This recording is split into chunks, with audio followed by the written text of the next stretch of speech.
Greetings and salutations. I'm Christopher Platt, reporting for Your Black World News with an article from Bulawayo24.com. Don't forget to subscribe to this channel and visit theblackbusinessschool.com to learn about financial literacy and how you can grow your business today. China has intensified its grip, control, and access to Zimbabwe's mineral wealth by reportedly demanding diamonds and oil drilling rights from President Emmerson Mnangagwa's government as payment for printing and backing a new Zimbabwe currency and the building of an opulent new capital city in Mount Hampton, Spotlight Zimbabwe has reported.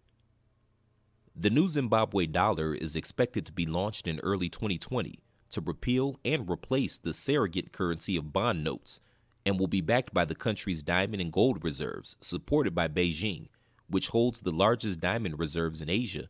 Mount Hampton City, the new capital city, itself a Mnangagwa brainchild mooted when he was still vice president in 2015, is expected to be operational when a new Chinese-funded parliament in the city is completed around 2021.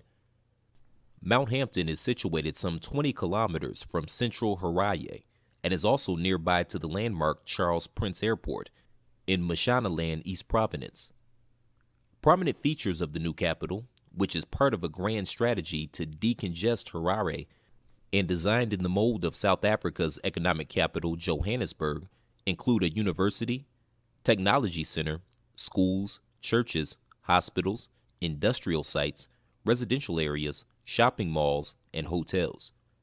The city will house the new parliament complex at a value of more than $140 million US, together with a new state house for the head of state, including the official residences for the Speaker of Parliament and the Senate President. Zimbabwe trashed its fiat currency in 2009 after it was ravaged by hyperinflation, which had peaked at around 500 billion%, rendering it unusable. It then adopted a slew of foreign currencies, including the US dollar, the South African rand, and the British pound, and the euro. It's all about oil and diamonds, said one envoy representing a South Asian company. China has demanded for oil rights and exclusive access to your country's diamonds in Marange, without having to cede ownership of those assets to locals under the indigenization threshold. It will soon not be applying to their firms coming back to mine diamonds, following a fallout with Robert Mugabe's government. Actually, it could be the reason why Mugabe is no longer in power, because he wanted Chinese companies to be under Zimbabwean miners, thus posing a threat to Beijing's diamond interest and long-term future reserves. Marange had become their biggest foreign source of diamonds to supplement, about 50% of their proven diamond reserves concentrated in the Liaoning province. That is why they're generously constructing the new city and working on the new Zimbabwe dollar set to be launched in early 2020. It's being printed as we speak, but the date of introduction remains a secret. In July 2017, Mnangagwa, then VP, was quoted by a newspaper saying that government was, quote, building diamond and gold reserves to back the local currency upon its reintroduction in future, end quote. He continued, we're building reserves of gold and diamonds, which if they reach a certain level, I will not tell you here, it will then allow us to introduce our own currency that will be backed by those minerals. I'm not at the liberty to disclose to you the level that we want those minerals to reach before they can back our own currency. Another diplomat said China had signed a deal on access to Zimbabwe's oil and gas exploration in 2009, but it had not yet been formalized. The departure of President Mugabe affected many deals with China, as they had to be revisited when Mnangagwa came in, said the diplomat.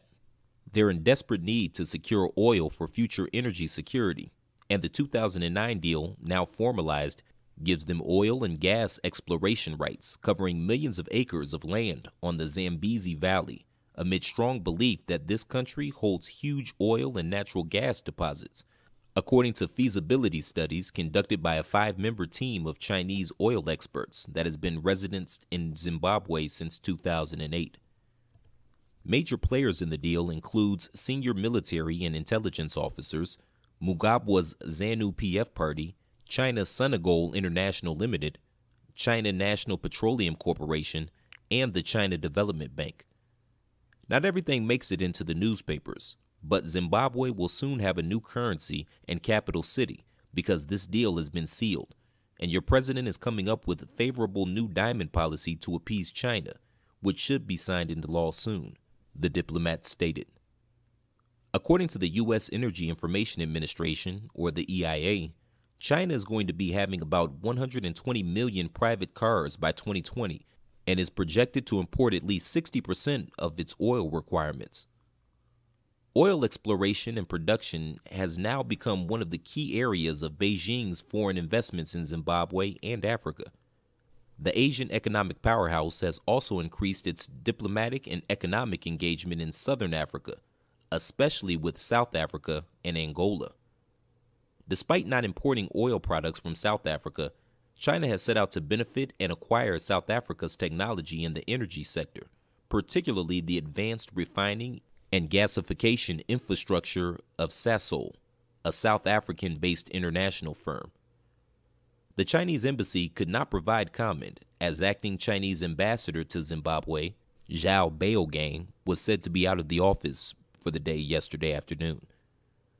China is now Zimbabwe's second largest trading partner after South Africa and leading arms supplier, benefiting immensely from Harare's blind mortgaging of natural resources in exchange for arms and other military technology.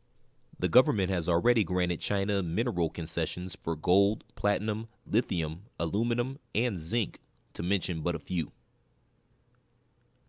Thanks for tuning in. Don't forget to share this video. Let us know what you think. Also, don't forget to subscribe to the Your Black World YouTube channel and visit theblackbusinessschool.com today. I'm Christopher Platt reporting. Until next time, shalom.